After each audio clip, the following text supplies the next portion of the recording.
Nokia has had a decent run ever since it came back to the Android land via HMD Global. I say decent because none of their offerings have managed to set the charts on fire, especially in the super competitive and price-sensitive Indian market. Can the latest offering, which is also amongst the most anticipated ones, change this for Nokia? Let's find out in our full review of the Nokia 6.1 Plus, coming up next on TechPP.com.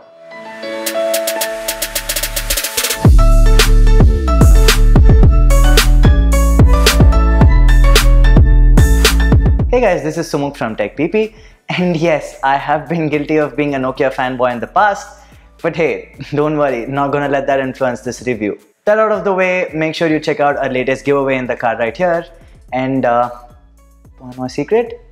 How about you come close a bit? Subscribe for better chances.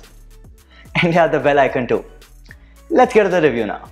Since we didn't do a dedicated unboxing, let me just run you through the box contents real quick. There's the phone itself, a SIM ejector tool, some booklets, a USB Type-C cable, a 10-watt adapter, which is disappointing given that the Nokia 6.1 a few months back came with an 18-watt charger in the box, and that's pretty much it. Surprisingly enough, there's no case in the box, which given the slippery back should have been a sure shot inclusion. Interestingly, the Nokia X6, which is what the 6.1 Plus is rebranded from, carried a case within the box. Also, the box mentions the inclusion of a headset, which seemed missing as well. Coming back to the phone, the Nokia 6.1 Plus both looks and feels great to hold in the hand. It's very important to understand this, so let me spend some extra time on the design. The glass back gives it a premium look, while the metallic sides gives an assuring feel while using the device. But the most important thing is how easy it is to use the Nokia 6.1 Plus one-handed, thanks in large to the 5.8-inch display on the front, flanked by the notch up top, which considerably reduces the overall footprint of the phone. The buttons, however, are slightly mushy for my liking and do not provide great tactile feedback. There's no skimping of ports, thankfully, unlike a certain other Android One device in this segment, so that's a plus. The fingerprint scanner on the back is fast and accurate. Let's take a closer look at the display. As I mentioned, it's a 5.8-inch IPS LCD with a full HD plus resolution and an aspect ratio of 19:9. The display itself is fantastic and has great colors, deep contrast, and wide viewing angles, but the brightness levels when using the phone outdoors could have been better. Coming to the aspect where the new Nokia has been finding it tough to match up with the competition, the cameras. The Nokia 6.1 Plus sports a dual camera setup on the back with a 16 plus 5 megapixel lens combo, with the former sporting an f/2.2 aperture and f/2.4 for the latter, which is mostly for depth sensing. The support for face detection autofocus and EIS for video. How does this translate to images? Under good lighting conditions, images look great with ample detail and good dynamic range. The colors, however, look slightly washed out at times, and the reason I'm saying at times is because on a few occasions, colors turned out to be more on the saturated side, which is the other end of the spectrum, hinting that the software processing is inconsistent. The portrait mode, however, looks surprisingly good and the edge detection seems spot on. Though if you use your smartphone for a lot of low-light photography, you're not going to be too pleased with the 6.1 Plus. Images turn out noisy and grainy, and while they still look usable, they're nothing to write home about. This is a 16 megapixel front-facing camera with the same f/2.0 aperture, and the images captured are well lit and have good amount of detail even in poorly lit environments. The portrait mode for the front camera does a good job as well with the edge detection. Moving on to the performance, the Nokia 6.1 Plus sports a Snapdragon 636 chip, which has been a proven performer on devices like the Redmi Note 5 Pro and Asus Zenfone Max Pro M1. As expected, the phone did not break a sweat with day-to-day tasks and with more intensive stuffs like gaming.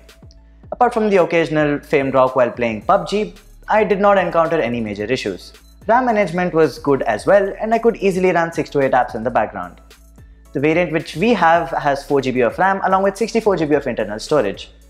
We are not sure if HMD is bringing other variants. Be sure to check the description below for updated details. The smooth performance can also be credited to the software, which is stock Android 8.1 Oreo, as the Nokia 6.1 Plus is a part of the Android One program, which promises 2 years of major Android upgrades. However, this doesn't mean the experience was bug-free. I encountered a few forced closes, and at times the home button would cause glitches, but nothing major. There are some nifty additions like swiping down on the fingerprint scanner to bring down the notification center and quick toggles, along with the ability to hide the notch. For those of you wondering if there's support for face unlock, well, there's the trusted face option which we've been seeing since the ice cream sandwich days, but that's not reliable. Coming to the battery life, the Nokia 6.1 Plus has a moderate 3060 mAh battery, which is sufficient to get you through a day's usage without any issues, but if you're expecting more than that, you might be disappointed. You can achieve up to 5.5 or if used conservatively around 6 hours of screen on time, and the charging time with the supplied charger is about an hour and 40 minutes, but if you use a quick charge 3.0 compatible adapter, you should be able to juice it up in much lesser time. So what's our final verdict on the Nokia 6.1 Plus?